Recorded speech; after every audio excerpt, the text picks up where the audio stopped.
क्या आप जानते हैं कि भारत की तट रेखा अचानक करीब 50% लंबी हो गई है? ना कोई जमीन जुड़ी, ना कोई समुद्र सूखा।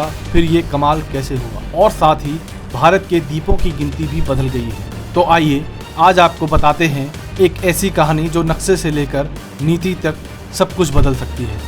बहुत सालों तक यानी 1970 के दशक से भारत की समुद्री तट रेखा की आधिकारिक लंबाई 7,516 किलोमीटर मानी जाती थी। ये आंकड़ा दशकों तक सरकारी दस्तावेजों, किताबों, रिपोर्टों में दर्ज रहा।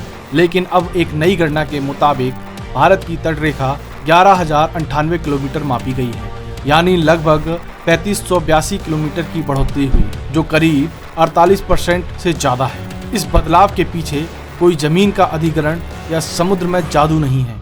असल वजह है नई तकनीक और ज़्यादा सटीक डेटा।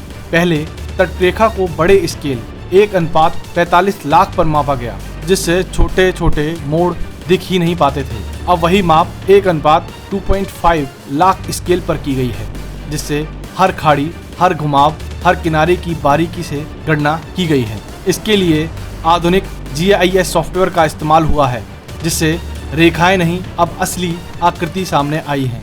अब यहाँ आता है एक दिलचस्प विज्ञान का सिद्धांत, कोस्टल लाइन पैराडॉक्स। इसका मतलब है कि समुद्र की तट रेखा की सही लंबाई नापी ही नहीं जा सकती है, क्योंकि जितनी छोटी रूलर लोग मापने के इस्तेमाल में करेंगे, उतना ही ज़्यादा विवरण नज़र आएगा और लंबाई बढ़ती जाएगी।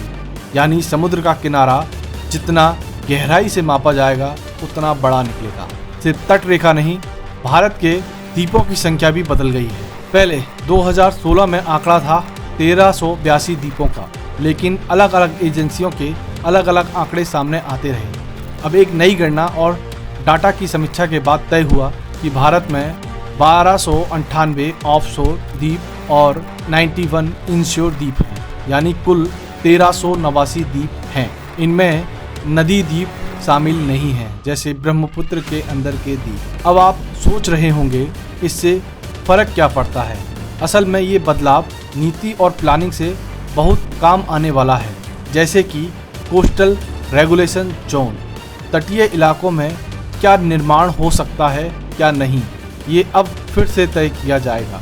जलवायु परिवर्तन, तटीय सुरक्षा, पर्यावरणीय संरक्षण, यहाँ तक कि पर्यटन और बंदरगाहों के विकास में भी इसका प्रभाव पड़ेगा। तो अगली बार जब आप समंदर किनारे टहलें, तो याद रखिए, जो तट आज आप देख रहे हैं, वो विज्ञान की नज़र में पहले से कहीं ज़्यादा बड़ा, जटिल और अहम हो चुका है, और शायद हर 10 साल में ये और बढ़ता जाएगा।